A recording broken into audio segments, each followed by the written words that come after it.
Isang magandang umaga po sa bawat isa. Pagkatapos po ng All Saints Day bilang holiday, ang susunod na holiday bagong magpasko ay ang The Feast of Immaculate Conception bilang ating common grace. So ano ho ba ang ibig sabihin ng Feast of Immaculate Conception? Ito ay isang Catholic holiday na ipinagdiriwang tuwing December 8 bilang parangal kay Blessed Virgin Mary, conception free from original sin. Ang doktrinang ito na Immaculate Conception was officially defined by Pope Pius IX noong December 8, 1854. At sa Pilipinas, ito ay naging national holiday noong December 28, 2017 na nilagdaan ni President Rodrigo Duterte bilang isang bansang deboto kay Maria. Ang ibig sabihin ng kapistahang ito, it celebrates that Mary, the mother of Jesus, was conceived without original sin. Ang pangunahing kaisipan po ng doktrinang ito ay na si Maria ay ipinaglihi at ipinanganak ng walang kasalanan. Kaya po siya tinatawag na immaculately conceived o walang dungis na ipinaglihi. Ang madalas na ibinibigay dahilan dito, ito ay kinakailangan ni Kristo upang siya ay walang kasalanan. Sa madaling salita, para walang kasalanan si Kristo, dapat din ang kanyang ina ay walang kasalanan. Ngunit makikita po natin ang error sa doktrinang ito. Kung para maging walang kasalanan si Kristo, ay dapat na walang kasalanan si Maria.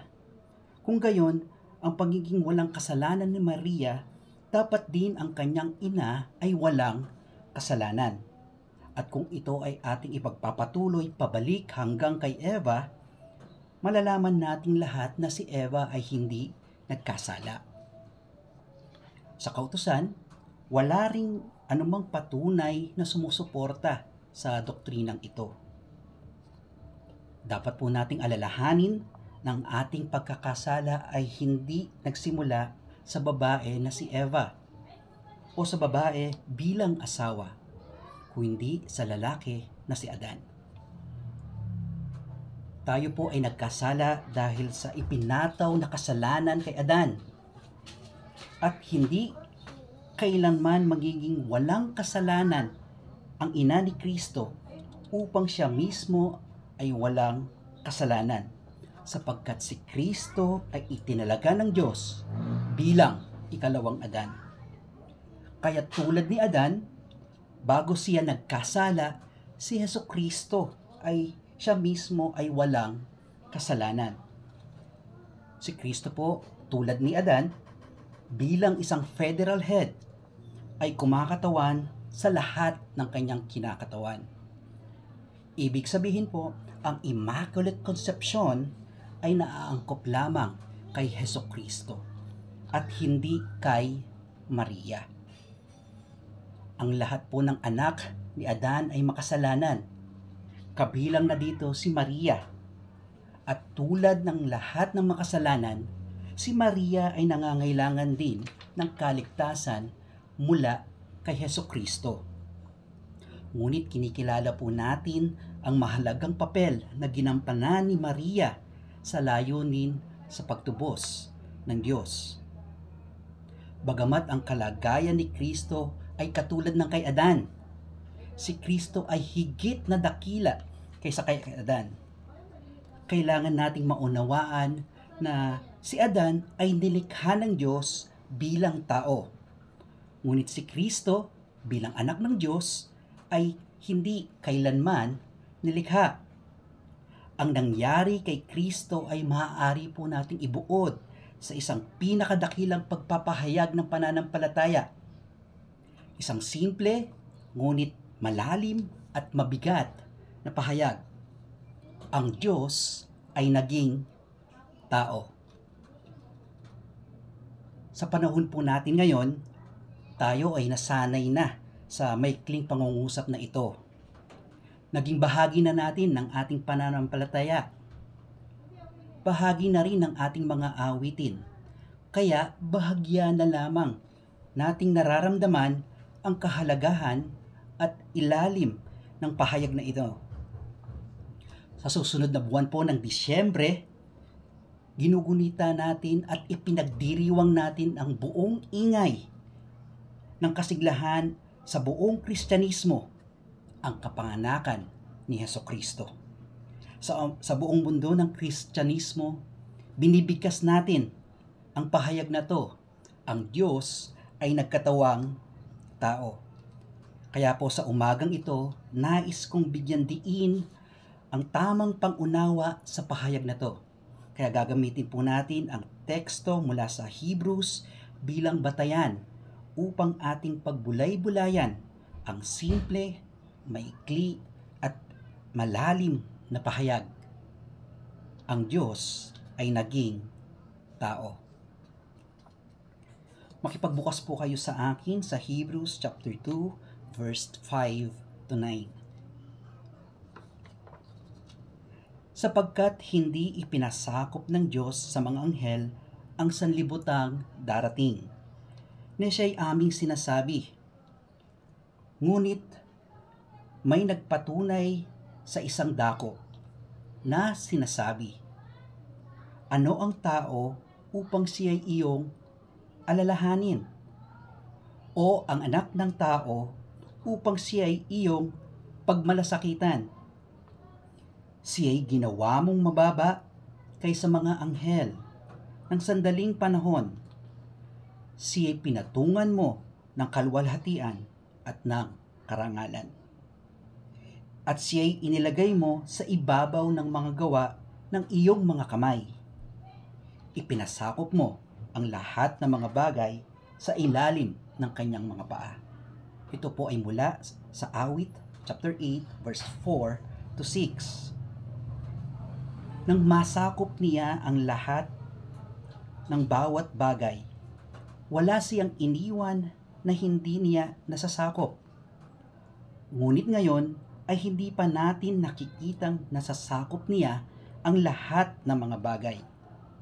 Kung hindi, nakikita natin si Jesus na sa sandaling panahon ay ginawang mababa kaysa mga anghel, na dahil sa pagdurusa ng kamatayan ay pinutungan ng kaluwalhatian at karangalan, upang sa pamamagitan ng biyaya ng Diyos ay maranasan niya ang kamatayan alang-alang sa lahat. Pagpalain po ang pagkabasa ng kanyang banal na salita. Hindi ginawa ng Diyos ang mga anghel upang maging tagapangaral ng ebanghelyo. Ang mga anghel ay nakikibahagi sa kaligayahan dulot ng ebanghelyo sa pamamagitan ng pagmamasid sa mga taong naligtas dahil dito. Ngunit ang ebanghelyo ay hindi kailanman iniligay sa ilalim ng pamamahala ng mga anghel. Ang tao ang tagapangaral nito at hindi ang mga anghel. At ang dakilang may akda at nangangasiwa ng ating pananampalataya ay si Hesukristo at hindi mga anghel. Hindi ang mga anghel ang ginagamit sa pagmiministeryo, kung hindi ang mga tao, na sa pamamagitan ng mga anghel ay ipinapadala ng Panginoon ang kanyang mga salita. Ngunit walang mga anghel ang nagiging tagapangaral ng ebanghelyo ng biyaya ng Diyos.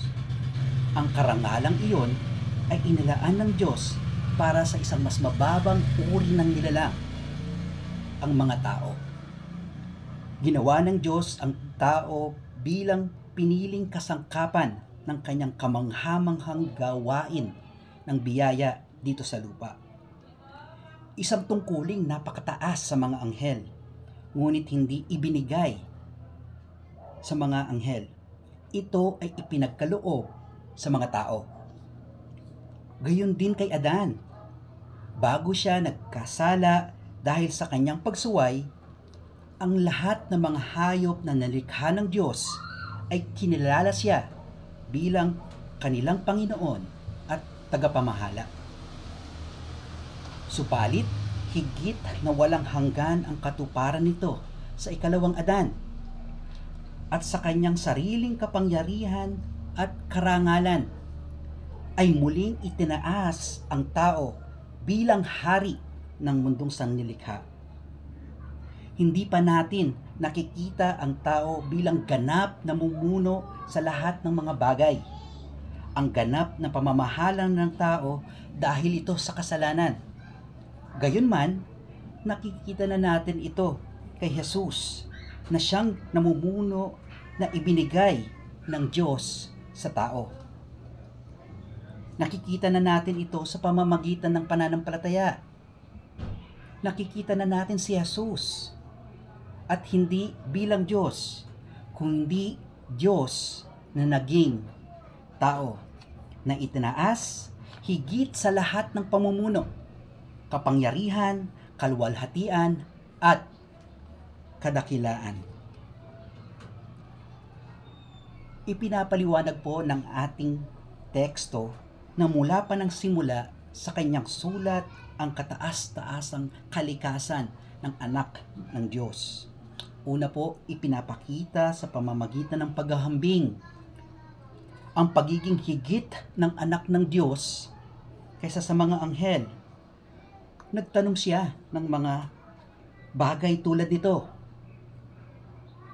Kanino sa mga anghel sinabi ng Ama ang mga salitang ito na sinabi niya sa anak? O sino ang maihahambing sa anak pagdating sa kanyang katangian kung ito ay ihahambing sa mga anghel? Pangalawa po, dumating sa ating teksto ang babala sa mga sulat ng mga Hebrews. Ang aklat ng Hebrews ay kilala sa 5 mahalagang babala sa buong sulat. At ang una sa mga ito ay matatagpuan sa unang talata ng ating teksto, verse 1 to 4. Ang babalang ito ay ukol sa pagpapala ng mga mambabasa na huwag magpadala sa paglayo at pag-anod mula sa katotohanan, kundi bigyan pansin ang mabuting balita ng Ebanghelyo ng Diyos. Ang layunin po ng manunulat ng Hebrews ay sa pagbibigay ng babalang iyon ay ang sa pamamagitan ng pagsabi na ang 10 utos ni Moises ay ipinagkaloob sa pamamagitan ng mga anghel. Ito ay isang tradisyon na matatagpuan sa lumang tipan na sinasabi ang mga anghel ang naging tagapamagitan sa pagbibigay ng kautusan. At sinasabi sa ating teksto kung ang paglabag sa kautusan ay ipinagkaloob sa pamamagitan ng mga anghel ay may katumbas na parusa, gaano pa kaya ang magiging kaparusahan kung ating pababayaan o baliwalain ang dakilang kaligtasan ipinagkakaloob sa pamamagitan ng anak? Makikita natin dito ang patuloy niyang pinatutunayan ang kataas-taasang kalagayan ng anak kaysa sa mga anghel. Sa pagkakataong pong ito, sa pamamagitan ng pagpapakita kung gaano kalaki ang kasalanan sa paglapastangan sa kaligtasang ipinagkaloob ng anak, higit pa sa paglabag sa kautusang ipinasa sa mga anghel. Ginamit po sa ating talata ang Psalms 8 upang ipaalala sa atin kung ano nga ba ang layunin ng Diyos sa paglalang ng tao. Ang sagot ay malinaw. Bagamat ang tao ay ginawa na mas mababa kaysa sa mga anghel, ang layunin ng Diyos ay hindi para sa mga anghel, kung hindi para sa mga tao. Ibinigay ng Diyos sa tao ang tungkulin ng pamamahala ng sanlibutan. Ang kapangyarihang mamuno sa daigdig ay ipinagkatiwala lamang sa mga tao at hindi sa mga anghel. Ngunit ano ang nangyari? Ang taong pinagkalooban ng tungkuling mamuno sa mundo ay nabigo At iyon ay si Adan. Dahil sa kanyang kabiguan, hindi natin ngayon nakikita ang ganap na pamamahala na dapat sana'y isinasagawa ng tao ayon sa layunin ng Diyos. Kaya gumawa ang manunulat ng Hebrews ng isang malinaw na paghahambing. So verse 8, sinabi niya, ngunit hindi natin nakikita ang sanlibutan nasa ilalim ng ganap na pamamahala. Ibig pong sabihin, hindi pa sa lahat ng mga bagay.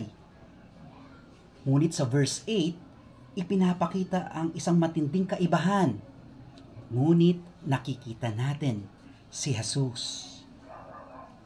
Sa unang pagkakataon, ipinangalan ng manunulat ang tinutukoy niyang anak ng Diyos. Sa unang bahagi ng kanyang sulat, ito ang unang pagkakataon na tuwirang ipinakilala niya kung sino ang anak na mas dakila kaysa sa mga anghel. At malinaw niyang ipinapahayag na ang isa na higit sa mga anghel ang siyang tutupad na ngayon sa pamamahalang hindi nagawa ni Adan, walang iba kundi si Hesukristo. Ito po ang kailangan nating maunawaan. Paano nating malalaman kung si Adan ay magtatagumpay? Kung siya man po ay magtatagumpay, ang sabi sa kanya ng Diyos, siya ay mabubuhay. Ngunit kung siya ay mabibigo, tiyak na siya ay mamamatay. Sa kabilang banda, sinabi ng ating teksto, si Jesus ay inilarawan bilang siya ang pinatungan ng kaluwalhatian at karangalan. Isang bagay na hindi nangyari kay Adan. Ngunit paano ito nangyari? Sa paraang ganap na kabaligtaran na nangyari kay Adan. Kung nagtagumpay si Adan, siya po ay mabubuhay. Ngunit si Jesus ang nagtagumpay at ngayon ay pinagkalooban ng kapangyarihan at ng kaluwalhatian. Ngunit sa paanong paraan?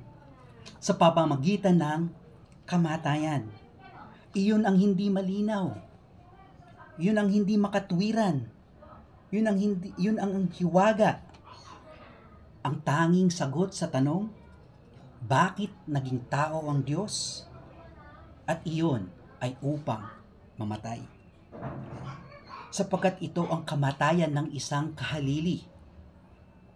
Upang makamit niya ang pamamahalang hindi natupad ni Adan. Ang Diyos ay naging tao upang akuin ang kaparusahan ng kasalanan bilang kahalili, upang maghari sa kaluwalhatiang nararapat sa isang hari.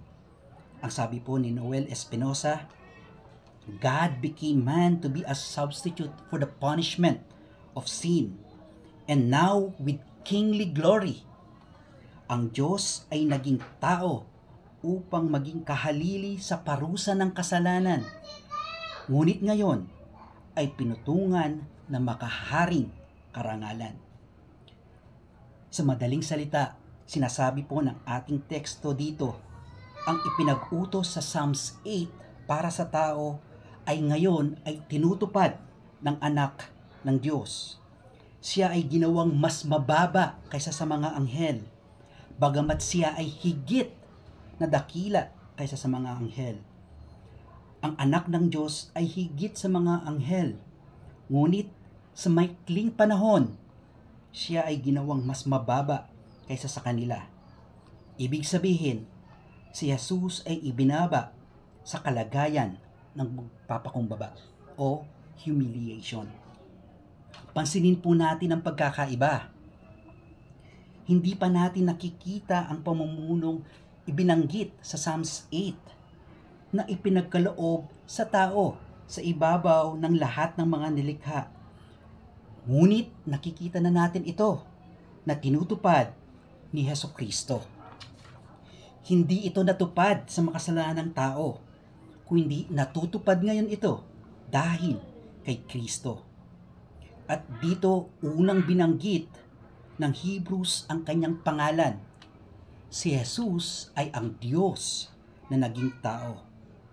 At ang layuning iyon ng pagka-Diyos na nagkatawang tao ay upang siya ay maging kahalili para sa kasalanan at maging kinatawan sa pamumuno.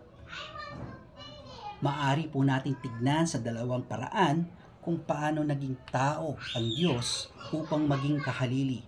Una po, siya ay mahabaging handog ng Diyos bilang kahalili sa kaparusahan. He is God's gracious provision o substitute for punishment. Pangalawa, siya ang maluwalhating katuparan ng Diyos sa pamamahala sa buong sanlilikha. He is God's gracious fulfillment of dominion of creation. Tignan po natin ang dalawang paraan na to. Una, siya ang mahabaging handog ng Diyos bilang kahalili sa kaparusahan. Dalawang ulit pong binanggit sa ating teksto ang kamatayan ni Kristo. Una, nang sinabi niyang ang paghihirap ng kamatayan. At muli, nang ipahayag na siya ay tumikim, maranasan ang kamatayan para sa lahat. Madali po nating hindi mapansin ang pagkakaiba ng dalawang ito, sapagkat alam natin kay Adan, kung siya ay nabigo, siya ay mamamatay. Iyon ang babala sa kanya ng Diyos. Ang sabi, sa araw na kainin mo ang ipinagbabawal na bunga, tiyak kang mamamatay. Genesis chapter 2 verse 17. Ang kamatayan ay bunga ng pagkabigo ni Adan, na nangangahulugan sa kabaliktaran po nito, kung siya ay magtatagumpay, siya ay mabubuhay. Ngunit sa kaso ng ikalawang Adan, sa Diyos na naging tao na si Jesus, ang paraan ng kanyang pagtupad sa utos sa pamamahala ay sa pamamagitan ng pagdanas ng kamatayan para sa lahat. Paano natin ngayon maipapaliwanag iyon? Ang sabi po ng ating teksto, sa biyaya ng Diyos. Sa kaso po ni Adan, ito ay hindi magiging bunga ng biyaya kung hindi ng kanyang sariling pagsisikap. At sa mga makasalanan ngayon, ang tanging paraan upang ikaw ay maligtas sa parusa ng kasalanan ay sa biyaya lamang ng Diyos. Sa paanong paraan? Sa pamamagitan po ni Jesus na siyang umako ng parusa ng kasalanan sa kamatayan bilang kahalili ng mga makasalanan. Kailangan po ng anak ng Diyos na maging tao at magsimula siya sa pinagmulan ng pagiging tao. Tandaan po natin, kay Adan hindi ito po nangyari. Nang likhain siya ng Diyos, malamang ay nilikha siya ng ganap na tao na o matanda na. Ngunit sa kaso ni Jesus, upang siya ay maging ganap na kahalili, ito ngayon ang kamanghamanghang hiwaga sa lahat ng hiwaga. Siya ay nagsimula sa pinakasimula ng buhay ng tao sa pamamagitan ng paglilihi. Sinabi ng Diyos sa pamamagitan ng anghel kay Maria na siya ay maglilihi sa kanyang sinapupunan ng isang anak na lalaki. Nagsimula si Jesus sa mismong sandali ng paglilihi. Ito po ang kailangan nating maunawaan. Ang manlilikha ng sansibuhok, ang may likha ng buhay mismo, ay naging isang maliit na embryo sa sinapupunan ni Maria. Ipinanganak siya sa pinakamababang kalagayan, nabuhay ayon sa sinasabi ng Biblia sa ilalim ng kautusan. Kailangan sundin ni Jesus ang bawat aspeto ng kautusan. Kung siya ay lalabag sa kahit isang bahagi lamang ng kautusan, si Jesus ay hindi na karapat-dapat bilang kahalili. Ngunit sinunod niya lahat ng nasa kautusan. ang kautusan hindi natin kayang tuparin sa loob ng ating buhay. Si Jesus sa kanyang pagkatao ay tinupad ang lahat ng mga iyon. At hindi pa doon nagtatapos. Siya ang walang kasalanan ay namatay ng kamatayan ng isang makasalanan. Muli, paano natin maipapaliwanag ito?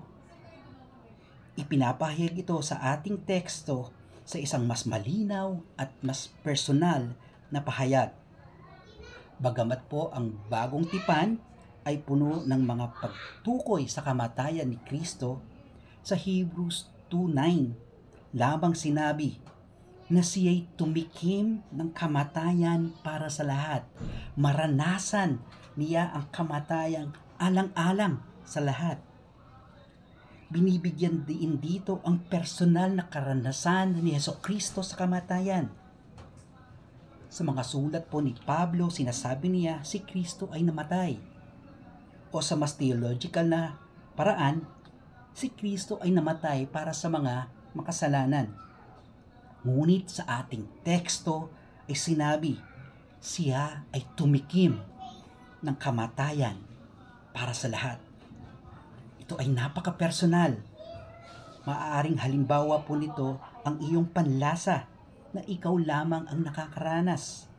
Hindi ko mararanasan ang mga nalasahan mo na at hindi mo rin nalalasahan ang mga nalasahan ko na. Gayon din mismo si Jesus. Siya ang dumanas ng matinding hirap at kasindak-sindak na karanasan ng kamatayan.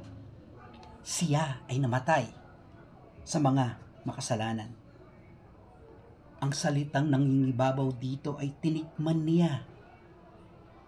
Naranasan ni Jesus ang sindak at kilabot ng kamatayan. Naranasan ni Jesus ang pinakakahabag-habag at pinakakahiyahiyang uri ng kamatayan. Ipinasan ang krus ng mga Romano at ng mga Hudyo para sa kasalanang hindi naman niya ginawa. At tinikman niya ang kilabot ng kamatayan. Isang karanasang hindi natin kailanman matitikman, sapagkat siya ay namatay sa krus. At sa krus na yon, ipinahayag niya ang matinding dalamhati. Diyos ko, bakit mo ako pinabayaan? Ito lamang ang pagkakataon na tinawag niya ang Diyos na aking Diyos, sa halip na karaniwang pagtawag niya na Ama. Sapagkat sa sandaling iyon ay naramdaman niya ang paghihiwalay sa Ama. Ito ang tunay na kakilakilabot ng kamatayan ni Jesus. Isang kilabot na tanging maiahambing ay ang walang hanggang pagdurusa sa impyerno. Ngunit hinarap lahat ito ni Jesus sa pamamagitan ng kamatayan sa krus. Kamatayang hindi karapat-dapat niyang sapitin. Si Jesus ang umako ng sindak at pighati ng isang kahaliling namatay para sa iba. At ngayon po ang hamon ko sa bawat isa. Hanapin natin ang biyaya ng pagkakatawang tao ng krus ng kahalili. Ang biyayang nagligtas sa atin sa pamamagitan ng kanyang sakripisyo. Ito po ang aral. Ito ang dakilang pahayag. Ang Diyos ay naging tao. Bakit? Upang ipagdiwang ba natin ang sabsaban? Hindi po natin maipagkakaila na sa pagdiriwang ngayon, ang sabsaban ang pinakabinibigyan diin. Ngunit ang sabsaban ay walang kabuluhan kung ito lamang ang ating pagtotoonan. Nagkakaroon lamang ito ng kabuluhan kung ang kamanghamanghang katotohanan na ito, ang Diyos ay naging tao upang tumarin ang layunin ng Diyos para sa sangkatauhan. Ang layuning nabigo si Adan. Gayunpaman, napakarami sa atin ngayon ang nagdiriwang na tradisyonal na Pasko, ngunit walang anumang interes sa krus ni Hesukristo. Ang sabsaban po ay walang saysay kung hindi natin nakikita ang ugnayan nito patungo sa krus. Sapagkat si Jesus ay namatay bilang kahalili. Taglay ang kamatayan dapat para sa iyo at para sa akin. At ang tanging paraan upang mapagdaanan iyon ay ang pagdurusa sa walang hanggan sa impyerno. Lubos po nating nawawalan ng kahulugan kung bakit naging tao ang Diyos kung hindi po natin nauunawaan ang kahalili sa krus.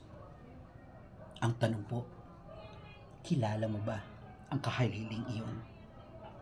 Lumalapit ka ba sa Diyos sa pamamagitan niya? O lumalapit ka sa iyong sarili paraan? Iniisip mo ngayon na sapat na ang iyong mga mabubuting gawa upang tanggapin ka ng Diyos. Iyan ang malaking pagkakamali ng sariling katwiran.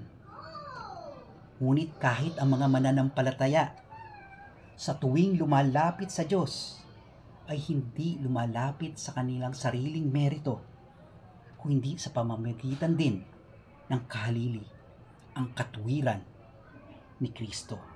Kaya araw-araw kailangan nating ipahayag, salamat sa Diyos para sa krus ni Kristo. Hindi lamang para sa sabsaban, kundi sa kamanghamanghang katotohanan, ang Diyos ay naging tao bilang isang kahalili. Ang ating mga kasalanan ay ibinilang kay Kristo, bagamat hindi siya nagkasala. Sa parehong paraan, ang katwiran ni Kristo ay ibinibilang sa mga mananampalataya. Bagamat wala tayong sariling katwiran, iyan ngayon ang dakilang palitan. Iyan ngayon ang ibig sabihin ng kahalili. Nawa, maunawaan mo ito at luwalhatiin natin ang Diyos dahil dito. Sa ikalawang paraan po, kung paano naging tao ang Diyos upang maging kahalili, siya ang maluwalhating katuparan ng Diyos sa pamamahala sa buong sanlilikha. Muli, sinabi ng ating teksto sa Psalms 8 ay upang ipaalala sa atin na ang tao ay tinakda ng Diyos upang magkaroon ng pamamahala sa kanyang nilikhang sanlibutan. Ngunit nabigo dito si Adan. Ito ngayon ang dahilan kung bakit naging tao ang Diyos, kung saan nabigo ang sangkatauhan at doon nagtagumpay si Jesus. Siya ang tutupad sa ganap na pamamahala sa lahat ng nilikha. Gagamitin po natin ang dalawang dimensyon ng panahon. Una, natupad na sapagkat ito ay nangyari na sa nakaraan at patuloy na natutupad sa kasalukuyan. Ikalawa, ito ay tutupad pa rin. Ibig sabihin, hindi pa ito ganap na natutupad. Ito ay ganap na maisasakatuparan sa hinaharap. Ito po ang diwa ngayon ng verse 8 sa ating teksto. Hindi pa natin nakikita ngayon. Hindi pa natin nakikitang lubos ang lahat ng mga bagay ay nasa ilalim ng pamumuno ni Kristo. Tignan mo lamang ang iyong paligid. Maraming mga institusyon ang hindi pa kinikilala ang pagiging Panginoon ni Kristo. Halimbawa na lamang ang ating gobyerno ay hindi kailan pa magtitipon para parangalan si Kristo. Hindi na ho tayo kailangan lumabas. Marahil meron ho dito na hindi pa napapasakop sa paghahari ni Kristo. Sapagkat sa ngayon, ang pamumunong ito ay nakikita lamang sa pamamagitan ng pananampalataya. Ngunit darating ang panahon, muling babalik si Kristo gaya ng sinasabi ng Philippians 2:11, at ipapahayag ng bawat dila na si Jesucristo ay Panginoon. Mangyayari iyon. Ngunit hindi pa sa ngayon.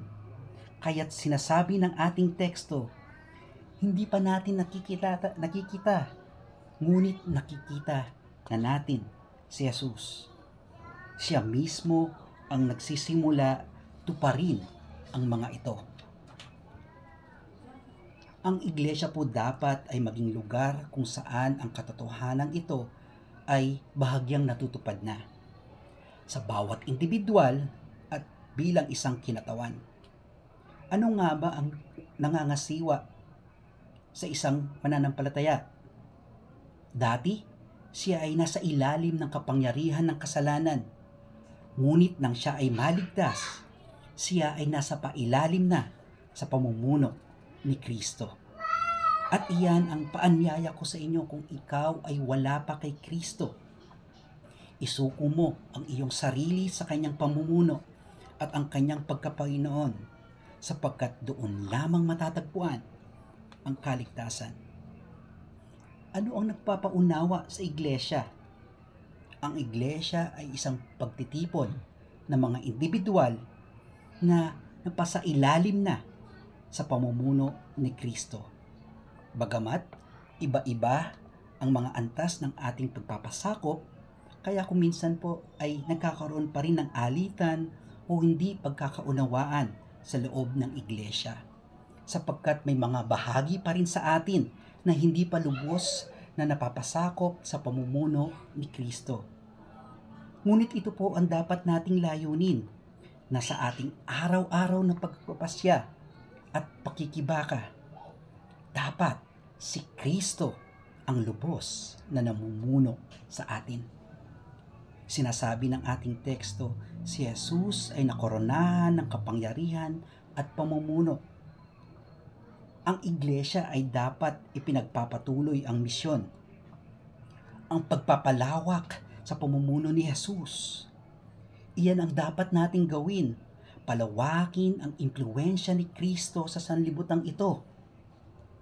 Iyan ang pagtawag sa iglesia. Palawakin ang interes kay Kristo. Palawakin ang kanyang pamumuno. At ito ay dapat magsimula sa iyong sarili. Iyan ang kahalagahan ng pagkakaroon ng personal at family devotion, prayer, at meditation. Kailangan mong palawakin ang iyong interes kay Kristo sa iyong sarili. Kaya ang hamon ko po sa atin, talikuran natin ang ating sariling pamumuno